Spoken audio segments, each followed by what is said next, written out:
শ্ৰবণ কীৰ্তন মাত্ৰ কৰু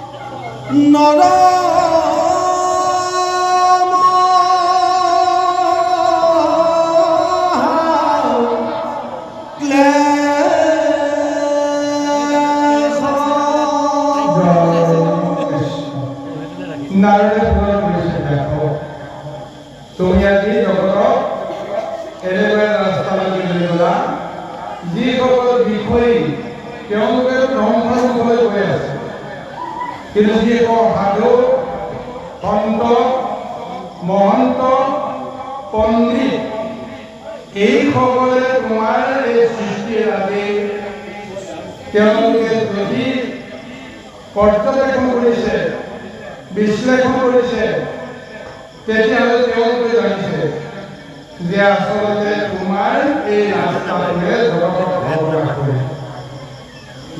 জগতক ভুল ৰাস্তাৰে তুমি লৈ গৈছা, কিন্তু এই বুলি কোনোবাই যদি বিজ্ঞজনে জ্ঞানীজনে বুজিছে, তেওঁলোকে ক'ব নোৱাৰে, তেওঁলোকে কাকো বাধা নোৱাৰে যে বিয়াকে দিয়া বিধান হ'লে তোমালোকে পূজা নকৰিবা, বলি নিদিবা, জীৱ হিংসা নকৰিবা, এনেদৰে ক'লে তেওঁলোকে ওলোটাই সেইসকলে ধৰে যে ব্যাসতকৈ মহাপণ্ডিত কোনো নলয়। ব্যাসে যি বিধান দিছে সেই ব্যাসৰ বিধানত ভুল ধৰিলেও কোন, এনেকৈ যদি কোনোবাই তেওঁ ওলোটাই ক'বলৈ ধৰে, যদি তেওঁ সাধুময় সংকটে ভংগ হয়, তেতিয়াহ'লে আনৰ পৰা অপমানিত হ'বৰ কাৰণে তেওঁ কোনো বাক্য বচন পাৰাপত্য প্ৰয়োগ নকৰে। গতিকে তেওঁ মৌন হৈ থাকিব লগা হৈ গ'ল। গতিকে সাধু সন্ত মহন্ত সকলেও আজি মুখপতি হৈ গ'ল, কাৰণ তোমাৰ যশ আৰু কীৰ্তিয়ে সমস্তকে বোলে ডুবাই পেলাইছে। তোমাতকৈ কোনো গুণী নহয়, তোমাতকৈ কোনো মানে যশ কীৰ্তি অৰ্জন কৰা কোনো নাই, যাৰ কাৰণে আজি এই সাধু সন্ত মহন্তসকলে মনে মনে থাকিব লগা হৈছে। গতিকে এইকাৰণে তেওঁ কৈছে যে বোলৈ উপলম্ব কৰি বচন খণ্ডিত, ব্যাসত অধিক ভৈল এহেন্দ্ৰ পণ্ডিত, প্ৰকৃতি কহিলা তুমি অনেকে ধৰ্ম, নকৰিলা প্ৰখ্যাত কৰি কৃষ্ণ কীৰ্তন। তুমি অন্য বিষয়ে ধৰ্ম তুমি প্ৰচাৰ কৰি দিলা, প্ৰৱৰ্তন কৰি দিলা, কিন্তু কৃষ্ণৰ কথা, কৃষ্ণৰ কীৰ্তন কৰিবৰ কাৰণে তুমি একোৱেই ব্যৱস্থা নকৰিলা। গতিকে মোৰ উপদেশ মতে যে তুমি গোবিন্দৰ গুণনাম কীৰ্তন প্ৰচাৰ কৰিব লাগে। গতিকে গোবিন্দৰ নাম কীৰ্তন প্ৰচাৰ কৰিলে শ্ৰৱণ কীৰ্তন কৰা মাত্ৰকে কি হৈ যায়, সমস্তৰে মনৰ মলিনতাবিলাক দূৰ হৈ যাব, অশান্তিবিলাক দূৰ হৈ যাব। গতিকে মোৰ বিশ্বাস, তুমি যদি ঈশ্বৰৰ গুণান কীৰ্তন কৰিবৰ কাৰণে মহাভাগৱত শাস্ত্ৰ তুমি জগতক উপহাৰ দিয়া, তেতিয়া তোমাৰ মনৰ পৰা এই অশান্তিবিলাক দূৰ হৈ যাব। এয়া স্বয়ং আজি ব্যাসদেৱক কৈ আছে নাৰদ। গতিকে চাওক, এইখিনি আমি আধ্যাত্মিকভাৱে দুটামান কথা ভাবিব লাগে। সংবাদ চলি আছে ব্যাস আৰু নাৰদ। বিষয় সংসাৰ তেওঁলোকক পৰিচয় দিছে কি বুলি? নাৰদ হ'ল ব্ৰহ্মাৰ সন্তান আৰু ব্যাস হ'ল পৰাশৰ মুনিৰ পুত্ৰ। দুইজনে মনুষ্য ৰূপে বা সংসাৰত নৰৰূপে তেওঁলোকে এটা লীলা কৰিছে। গতিকে তেওঁলোকে কোনোবা এজনে ভুল কৰিছে, কোনোবা এজনে ভুলটো দেখুৱাইছে। কিন্তু স্বৰূপতে আধ্যাত্মিকতাৰ যদি চোৱা যায়, ভগৱন্ত পুৰুষৰ মহালীলাৰ 24টা অৱতাৰ, তাৰ ভিতৰত নাৰদ এজন, তাৰ ভিতৰত গতিকে ঈশ্বৰৰ অংশ অৱতাৰ, ঈশ্বৰৰ পূৰ্ণ অৱতাৰ, এই সমস্ত লীলা ভগৱতৰ ইচ্ছামতে হৈছে। গতিকে ভগৱতে কেতিয়াও ভুল কৰিব নোৱাৰে। গতিকে এই নাৰদে ব্যাসক কৈছে তুমি ভুল কৰিলা, কিন্তু ব্যাসে ভুল কৰিব নোৱাৰে। কিয় ভুল কৰিব নোৱাৰে? কাৰণ ব্যাসো হৈছে ভগৱন্তৰে এটা অৱতাৰ। গতিকে ব্যাসে ভুল কৰিলে বা ব্যাসক ভুল কৰে, ভগৱন্তৰ ইচ্ছাৰ কথা। কোনোবাই ভুল কৰিব, শুদ্ধ কৰিব, তাৰ গোটেই ব্যৱস্থাটো ক'ৰ পৰা চলাই থাকে? ভগৱন্তৰ ইচ্ছাৰ জৰিয়তে। মোৰ দেহৰ ভিতৰত পৰমাত্মা পুৰুষে ভগৱন্তে যিটো চিত দিব, চেতনা দিব, জ্ঞান দিব, বুদ্ধি দিব, সেইখিনি মতেহে আমি কৰ্ম কৰোঁ। যদি সেই একেজন কৰ্ম পুৰুষে দৈত্যৰ, ৰাক্ষসৰ বা অন্যান্য অভক্তৰ অন্তৰতো আছে, একেজনে সিদ্ধ পুৰুষ গুণী জ্ঞানী সকলৰ হৃদয়তো আছে, সমস্ত জীৱৰ অন্তৰাত্মাতো আছে, একেজনেতো আছে। কিন্তু সকলোকে তেওঁ একেবাৰে সেই চেতনাটো নিদিয়ে। গতিকে যাক যিটো চেতনা দিলে তেওঁ নিৰাকৰণ কৰিবলৈ সফল হ'ব, সেইমতে তেওঁ কৰি আছে। এতিয়া ভগৱন্ত হৈ ব্যাস ৰূপত ভুল কৰিলে, এতিয়া ভগৱন্ত হৈ নাৰদ ৰূপে, গুৰু ৰূপে তেওঁ ভুলটো দেখুৱাই দিবলৈ আহিছে। এতিয়া গোটেই ব্যৱস্থাটো এতিয়া আহিছে ক'ৰ পৰা? এতিয়া নাৰদে ক'লে তুমি ভগৱন্তৰ গুণনাম কীৰ্তন প্ৰচাৰ কৰা। ভগৱন্তৰ গুণনাম প্ৰচাৰ কৰাৰ লগে লগে সেই গুণনাম কীৰ্তনে সমস্ত জগতক মহাশুদ্ধ কৰিব। সেই ভগৱন্তৰ নামে মনৰ অশান্তি দূৰ কৰিব। তুমি এই কৰ্মটো কৰা। গতিকে সেই একেজনে আজি পূৰ্ণ ব্ৰহ্মৰূপী সেই শক্তিটো প্ৰচাৰ কৰিবৰ কাৰণে যে ব্যাসক তেওঁ উপদেশ দিছে। হয় যে ভাগৱতৰ জন্মৰ কথাৰ লগত এইটো সম্বন্ধ আছে। সত্য যুগতে এই মহাভাগৱত ব্ৰহ্মাৰ পৰা নাৰদে আছে। সত্য যুগৰ পৰা এই মহাভাগৱত জগতৰ কোনোৱে লাভ কৰা নাছিল। কেৱল নাৰদে নাৰায়ণ নাৰায়ণ নামটো প্ৰচাৰ কৰি নাৰায়ণ বা ভগৱন্তৰ তত্ত্বটোহে প্ৰচাৰ কৰিছে। কাকো তেওঁ কিন্তু এই মহাভাগৱতৰ ৰূপ, ৰস, গুণ, স্পৰ্শ তত্ত্বসমূহ কাকো তেওঁ জ্ঞান নাই। তেতা যুগ গুচি গ'ল, সত্য যুগটো গ'লেই তেতা যুগ গুচি গ'ল। দাপৰ যুগটো এতিয়া শেষ হওঁ অৱস্থা। এনেকুৱা এটা সময়তহে আজি ব্যাস ৰূপত আজি নাৰদে জীৱৰ কাৰণে প্ৰদৰ্শন কৰিছে। গতিকে এই ব্যাসো হৈছে ভগৱন্তে। এতিয়া ভগৱন্তে নিজে নিজৰ তত্ত্ব কথা এতিয়া তেওঁ জানে, কিন্তু জগতক দেখুৱাই তেওঁ নজনা হৈ আছে। কিয় নজনা হৈ আছে? তেওঁ যদি মনুষ্য ৰূপেহে তেওঁ আজি পৰিচয় দি আছে। তেওঁ পৰাশৰ পুত্ৰ, সত্যৱতীৰ গৰ্ভজাত তেওঁ সন্তান, এই বুলিহে জগতত পৰিচয়। গতিকে তেওঁ কেতিয়াও নিজকে ক'ব নোৱাৰে মই ঈশ্বৰ বুলি। যিসকলে চিনি পায়, যিসকলে জানে, তেওঁলোকৰ মাজত বা সেইটো পৰিচয় হৈ থাকে। এতিয়া এইকাৰণে ব্যাসেও কৈছে নাৰদক তুমি ঈশ্বৰৰ অংশ বনাই, আৰু নাৰদেও এতিয়া ব্যাসক ক'বলৈ কৈ আছে তুমিও ঈশ্বৰৰ অংশ হ'ব। গতিকে তুমি এই কৰ্মখিনি কৰিব পাৰিবা, তোমাৰ বাহিৰে এই কৰ্মখিনি কৰিব পাৰিব কৃষ্ণ। অৰাম যদ্যপি ভকতি নব বিধা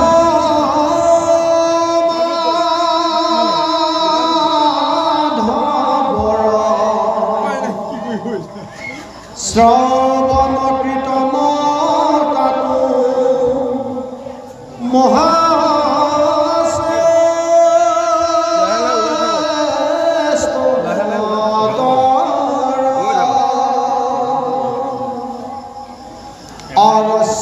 বন্দন ধ্যান সমস্ত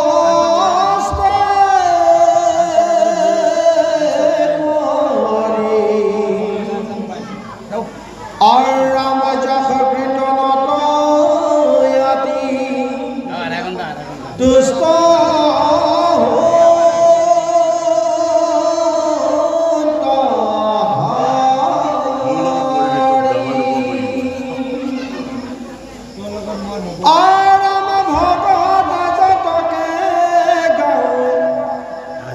গুণ নাম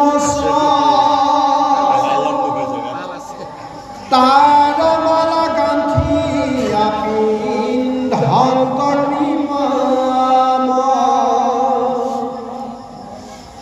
হেন জানি ব্যাসৰি তুমি সৰ্বজ্ঞান নিমৃয়ক শাস্ত্ৰ কৃষ্ণ চৰিত্ৰ প্ৰধান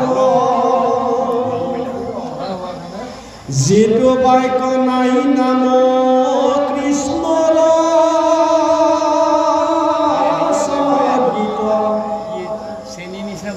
ৰাম শিষ্ট গৰ্তটো কৰি সিটো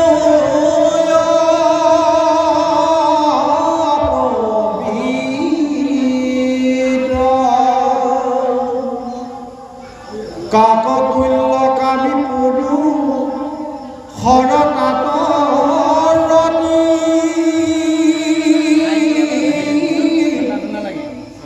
ভকতৰ নাই তাত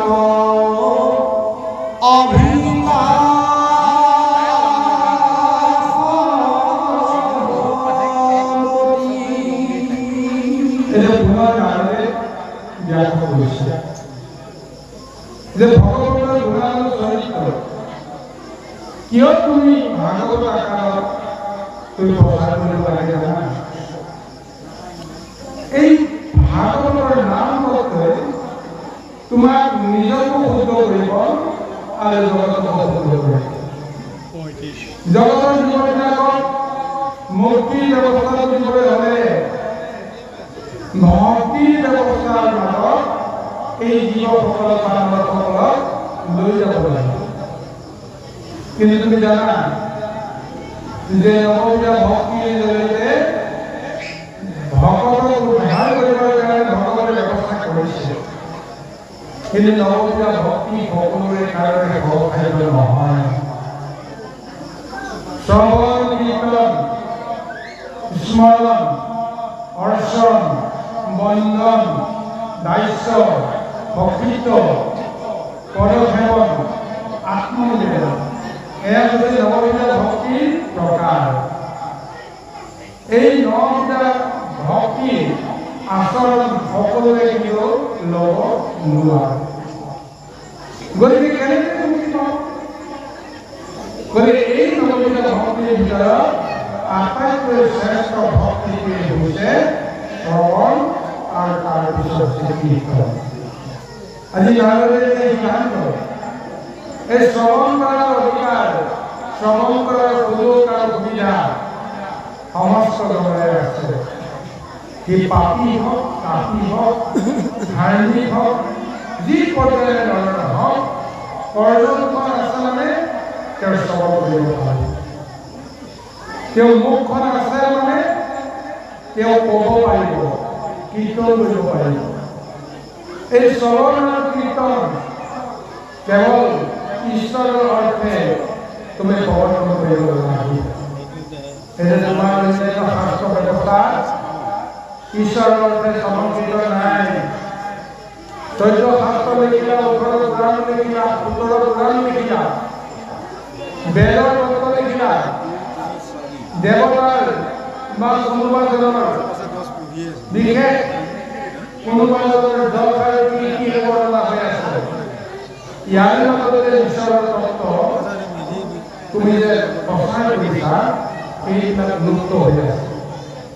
এইকাৰণে যে তুমি সেই 14 শাস্ত্ৰ, 18 পুৰাণ মঠি তাৰ পৰা ভগৱন্তৰ গুণ নাম যশবিলাকক একত্ৰিত কৰি মহাভাগৱত ৰচনা কৰে। এই মহাভাগৱতে কি কৰিব?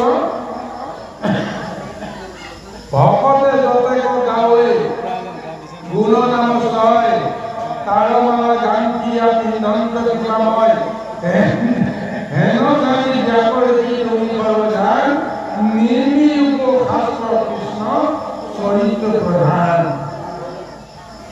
গতিকে যেতিয়া তুমি এই মহাভাগৱত লিখিলা, তাৰ মাজত যে ঈশ্বৰৰ গুণ, যশ, লীলা, তত্ত্ববিলাক থাকিব, এই সমস্তবিলাক শ্ৰৱণ যেতিয়া কৰিব, কীৰ্তন যেতিয়া কৰিব, ঈশ্বৰে গুণানুগ কীৰ্তন কৰাৰ সময়ত স্বয়ং ভগৱন্ত বৈকুণ্ঠলৈ লৈ থাকিব নোৱাৰে।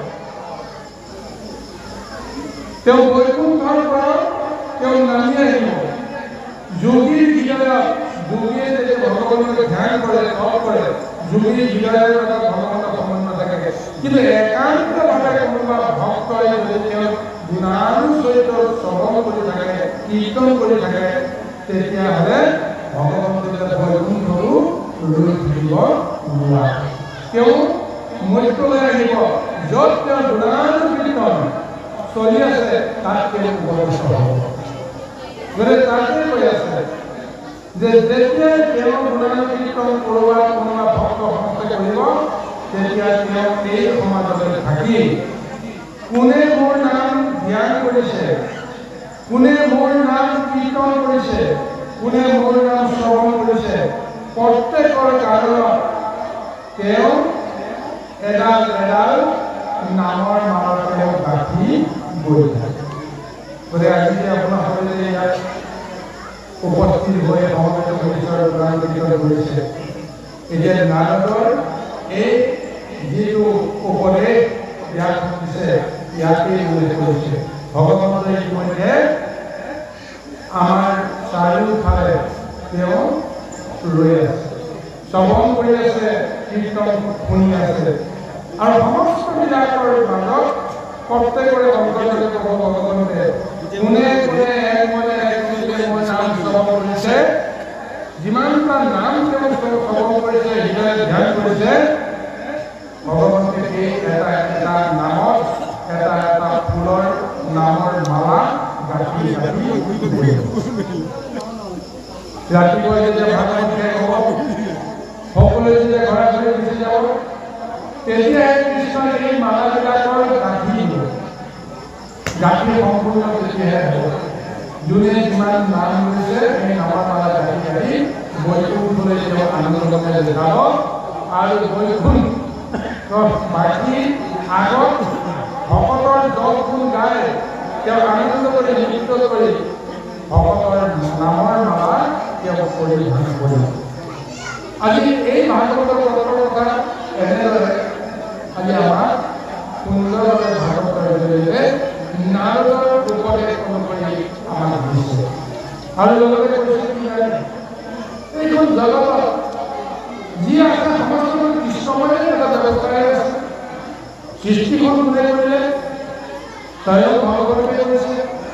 তিনি জ্যোতিষখন নিৰ্মাণ কৰিলে, 14 ভুৱন নিৰ্মাণ কৰিলে, গ্ৰহ নক্ষত্ৰ তৰাকে আদি কৰি এই সমস্তবিলাক তৈয়াৰ কৰি দিলে, 84 লক্ষ জীৱৰ সৃষ্টি কৰিলে আৰু সমস্ত জীৱতে তেওঁ অন্তৰ্জাতে প্ৰৱেশ কৰি তেওঁ লীলা কৰিলে।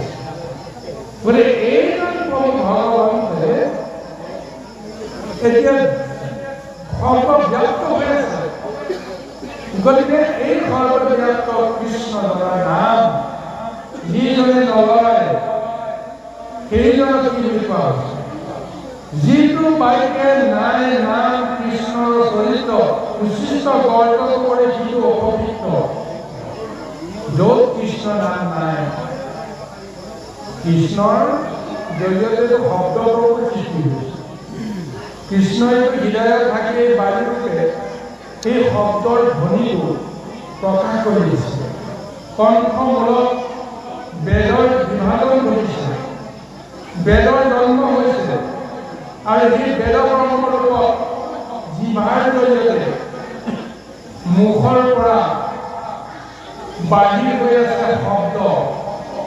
সেই শব্দ ভাল হ'ব পাৰে, সেই শব্দ বেয়া হ'ব পাৰে, কাৰণ বিষয়ৰ দৃষ্টিৰে গুণ আৰু দোষবিলাক আমি হয়তো বিবেচনা কৰোঁ।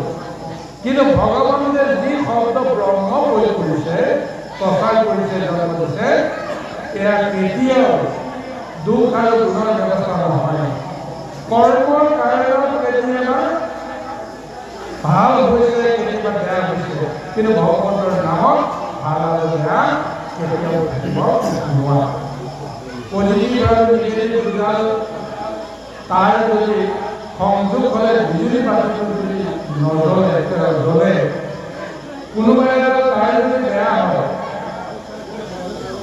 বিজুলী বাতিটো যদি নজ্বলে, তেতিয়া আপুনি ক'ব নেকি যে এই নিগেটিভডাল বেয়া, পজিটিভডাল বেয়া? গতিকে দুই ডালৰ জৰিয়তে আচল কৰ্ম কৰিছে। গতিকে ভাল বেয়া দুটা গুণ প্ৰভু ভগৱন্তে আমাক দিছে।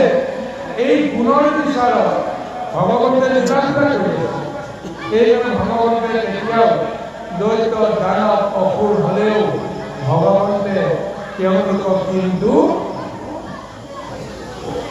অভক্ত বুলি জ্ঞান কৰি তেওঁলোকৰ কাষলৈ নাযায়। তেওঁলোকক মহামুক্তি দিবৰ কাৰণে ব্যৱস্থা কৰিছে। দৈত্যসকলকো ভগৱন্তে ভকত বনাইছে। সমস্ত অন্তৰত তেওঁ যাক যি জ্ঞান দিব লাগে, বুদ্ধি দিব লাগে, সেইখিনি দেখি তেওঁ নিজৰ কৰ্মখিনিহে কৰিলে।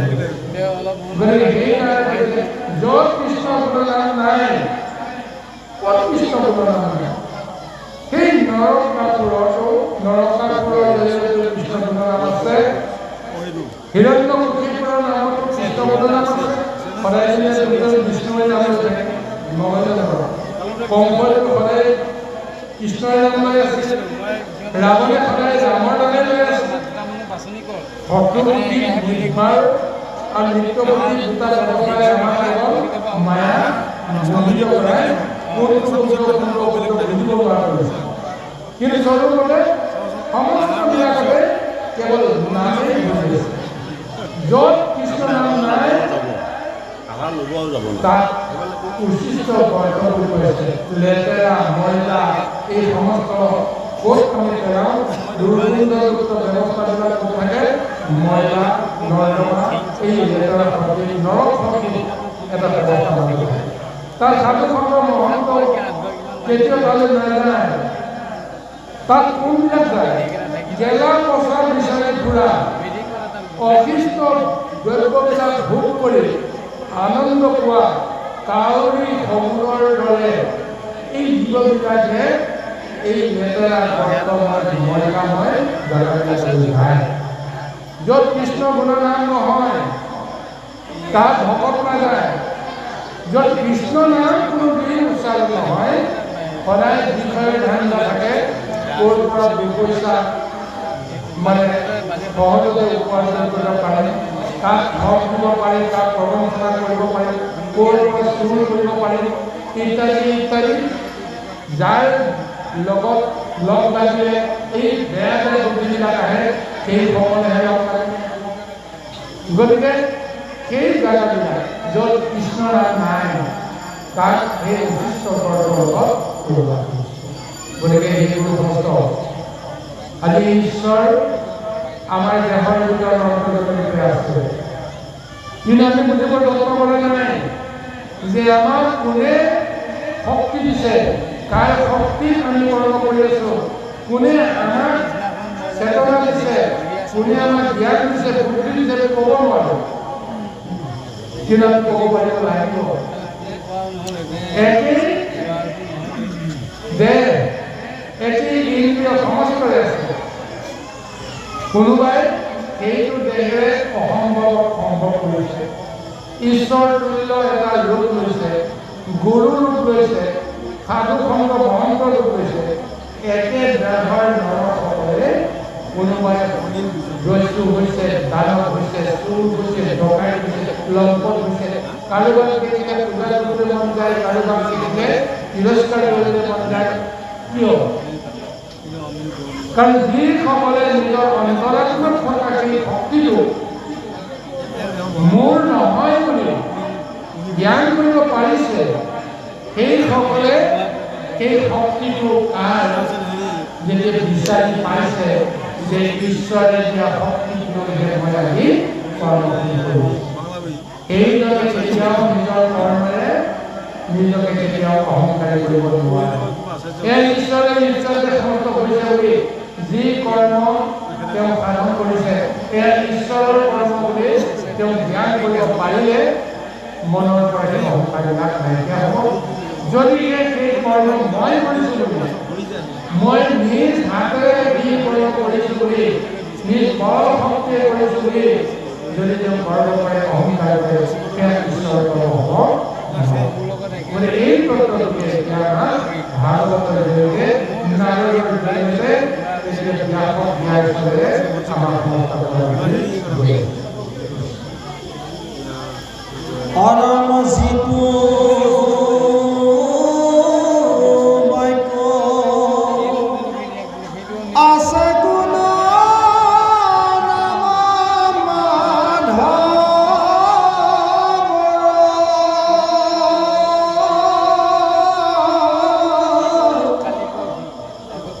সিটো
সাধাৰণ মনিষেধ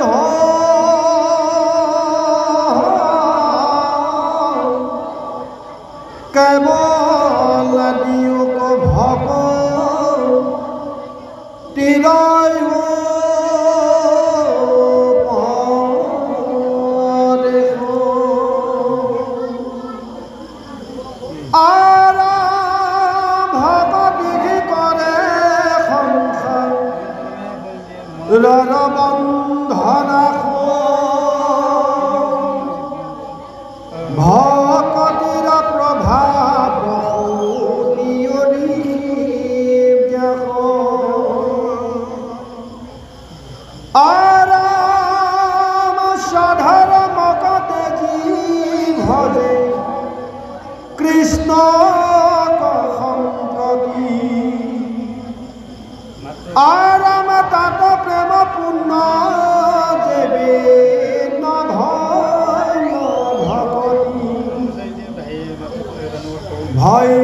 কষ্ট যদি পায় পথে থৈল গৈল প্রাণ জানা নাহি তথাপিতা হার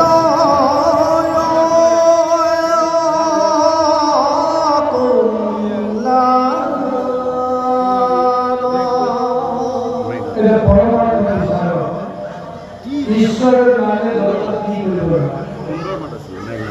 আজি নারায়ণের প্রয়াসে ব্যাপার আগর যেহেতু বাইক আছে কোন নাম মানে বড় কিন্তু বাইকে হরে পাপ যিটো শব্দ যদি বাইক যদি সঁচাকৈ গুণ নাম যদি যুক্ত হৈ আছে তেতিয়াহ'লে সমস্তৰে হৃদয়ৰ পাপ এই নামেৰে বিনাশ কৰিব অৰ্থাৎ আমি যদি কিবা এটা কৰ্ম কৰিব লাগে তেতিয়াহ'লে ঈশ্বৰক ধ্যান কৰি যদি কৰ্মটো কৰোঁ এই কৰ্মটো কেতিয়াও দুখ লাগি নাথাকে ঈশ্বৰৰ অৰ্থে সেই কৰ্ম নিশ্চয় অৰ্পিত হ'ব আৰু সেই কৰ্ম কেতিয়াও ভুল হ'ব নোৱাৰে এই কৰ্ম কৰি কেতিয়াও আমি ফলাফলৰ বাঞ্ছা কৰিব লগা নহয় কাৰণ সেই কৰ্ম ঈশ্বৰৰ কৰ্মত পৰিণত হ'ব এই কাৰণে আছে হৃদয়ৰ ভিতৰত থকা আমাৰ বিষয়ৰ মনবিলাক পাপৰ আকাৰত জমা হৈ থকা এই সমস্ত বিনাশ কৰিব লাগে তেতিয়াহ'লে সদায় আমি হৰি নাম লৈ আমি কৰ্ম কৰিব লাগিব হৰি নামত আমি কৰ্ম উচ্চতা কৰিব লাগিব সৰু এটা ভাৱনা কৰে যিখন সংসাৰত আহিলোঁ এইখন সংসাৰ কোনে বনাইছিলে এইখন সংসাৰ এইখন সংসাৰটো আমি তৈয়াৰ কৰা নাই কোনোবা লোকতে সৃষ্টি কৰি থৈ দিয়া এইখন সংসাৰলৈ আমি আহিলোঁ আৰু এইখন সংসাৰ আমাৰ গতিকে কোনোবা যদি আমাক এইখন সংসাৰলৈ লৈ আহিল কোনে লৈ আহিল আমি তাক লৈ লাগিব বিষয় সূত্ৰে দেখি যে পিতৃ মাতৃৰ দ্বাৰা আমাৰ এইখন সংসাৰলৈ আগমন হ'ল সেইটো ৰাস্তাৰেও যদি চাওঁ তেতিয়াহ'লে পিতৃ মাতৃয়েহে আমাক এইখন সংসাৰলৈ লৈ আহিল এইখন সংসাৰ আমাৰ নেকি বাৰু পিতৃ মাতৃৰ সংসাৰলৈকে আমাক লৈ আহিল গতিকে আমি পিতৃ মাতৃৰ সংসাৰলৈ আহি তেওঁলোকৰহে সৃষ্টি কৰি দিলে তাহাঁতে স্বয়ং গতিকে তেওঁ সৃষ্টি কৰাৰ কাৰণে আহিল গতিকে এইখন সংসাৰ কেতিয়াও আমাৰ এই দেহটো কাৰ যিটো দেহক লৈ আমি সদায় আমি অহংকাৰ কৰি আছোঁ এইটো দেহ আমি জানো নিজে নিজে বনাইছোঁ এইটো দেহ আমি নিজে নিজে ইচ্ছা কৰি বনাইছোঁ যদি বনাব পাৰিলেহেঁতেন জন্মৰ দিনাখনৰ পৰাই আমি অপেশ্বৰা হ'লোহেঁতেন আমি দেৱতাৰ ৰূপ ল'লোহেঁতেন কামদেৱৰ ৰূপ লৈ আমি সকলোৱে আহিলোহেঁতেন অনিৰুদ্ধৰ ৰূপ লৈ আমি সকলোৱে আহিলোহেঁতেন পূৰ্বৱৰ্তী মেনকাৰ ৰূপ লৈ সকলোৱে লক্ষ্মী স্বৰূপ আৰম্ভ কৰি সকলোৱে আহিলেহেঁতেন নাই আহিব নোৱাৰে কিয় কাৰণ আমাৰ ইয়াত হাত নাই শক্তি নাই মাতৃয়ে হয়তো গৰ্ব কৰিব পাৰে এইটো মোৰ সন্তান বুলি কিন্তু কোনো মাতৃয়ে নিজৰ তেওঁ কেতিয়াবা সন্তানক সদায় কৰাই যে মোৰ সন্তানটো দেখা তেনেকুৱা হ'ব লাগিব চকুকে তেনেকুৱা হ'ব লাগিব কাণটো তেনেকুৱা হ'ব লাগিব ইত্যাদি ইত্যাদি ভাবি যেনেকৈ শনিবাৰে প্ৰতিমা যেনেকৈ ইচ্ছা কৰি বনায় ঠিক তেনেকৈ মাতৃয়ে নিজৰ সন্তানক বনাই কৰি গৰ্ভৰ তললৈ বনায় কোনে বনায় গৰ্ভত সেই বস্তু সেইজনে বনায় যিজনে সৃষ্টিখন তৈয়াৰ কৰিছিল গতিকে এই দেহটো মোৰ নহয় জন্ম হোৱাৰ দিনাখনৰ পৰা এইটো দেহ দিনে দিনে এইটো দেহ ৰূপান্তৰ ঘটি আছে আজি এটা ৰূপ আছে কালি এটা ৰূপ আছে কালি এটা ৰূপ আছে কালি এটা ৰূপ জন্মৰ সময়ত যিটো ৰূপ সেইটো আছিল দিনে দিনে ৰূপটো শ্ৰীবৃদ্ধিৰ নামত ক্ষয় হৈছে লয় হৈছে আৰু নতুন এটা ৰূপ আহিছে শিশুৰ পৰা আহিল কৈশোৰৰ পৰা যুৱক উন্নত এটা ৰূপ ল'ল। তাৰপিছত পৌৰ ৰূপ লোৱাৰ লগে লগে লাহে লাহে আকৌ দেহৰ শক্তিও হ্ৰাস হ'বলৈ ল'লে। চুলি পকিল, দাঁত সৰিল, কাণে নুশুনা হ'ল, ছাল টুকুৰা টুকুৰি পৰিল, গাৰ মঙহ নাইকিয়া হ'ল, হাড়ে চালে লাগিল। গতিকে এই ৰূপটো আমি জানো নিজে ইচ্ছা কৰি আমি ৰাখিব পাৰিছিলোঁ? নাই, নিজৰ ভগেনে পাৰিম। গতিকে এই লোকে বনাই দিয়া দেহটো লৈ আমি অহংকাৰ কৰিছোঁ।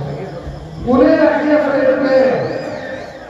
যিজনে তৈয়াৰ কৰিছে সেইজনে নিজে ৰাখি আছে। সেইজন আছে কাৰণে দেহটো আছে। সেইজন যি মুহূৰ্ততে এটো গুচি যাব, লগে লগে এই পৰৱৰ্তীতে চিন্তা নাইকিয়া হৈ গুচি যাব। পাৰ্থিৱতে পৰমাৰ্থত বিলীন হৈ যাব। গতিকে এইটো দায়িত্ব লৈ আমি অহংকাৰ কৰিব হ'ব। গতিকে সেইকাৰণে আমাৰ এই আত্মগত বিশ্বাসৰ কাৰণত আমি মহাভাগৱতৰ স্বৰূপত ভগৱন্তৰ নাম লোৱাৰ এটা সুযোগ আজি ব্যাসৰ জৰিয়তে প্ৰদান কৰিবলৈ গৈ আছে। এয়াই হৈছে ভগৱত বিচাৰ। আৰু কোনোবা কোনোবাই যদি ভক্তই সঁচাকৈ এই বিষয়ৰ ব্যৱস্থাবিলাকৰ পৰা উদ্ধাৰ পাব বিচাৰে, তেতিয়া ঈশ্বৰৰ নাম ল'ব লাগিব, ঈশ্বৰৰ ধ্যান কৰিব লাগিব, ঈশ্বৰৰ নামত সমৰ্পিত হ'ব পৰা ব্যৱস্থাৰে কৰ্ম কৰিব লাগিব। আৰু ঈশ্বৰ গুণগান কীৰ্তন কৰোঁতে লাজ, মান, ভয়, অপমান এই সমস্তবিলাক ভাৱনাৰ পৰা আমি মুক্ত হ'ব পাৰিব। তেতিয়াহে এই নিৰ্গুণ কৃষ্ণক আমি নিজৰ স্বৰূপত আমি বিচাৰি পাবলৈ সক্ষম হওঁ। বাৰু যিখিনি আৰু দুটা প্ৰবচন আছে, যিহেতু আমাৰ সদায় বৰদলৈ বাগজনাও আছে, গতিকে তেখেতক ভাল হ'বলৈ আমি আহ্বান জনাই এই দুটা প্ৰবচনলৈ আমি আগবাঢ়ি গৈছোঁ।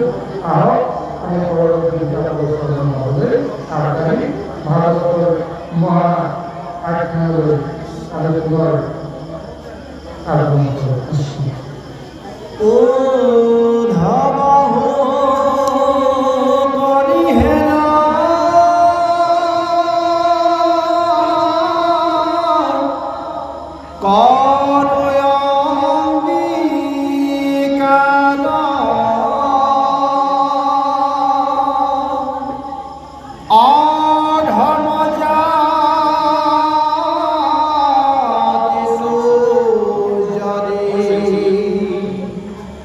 जा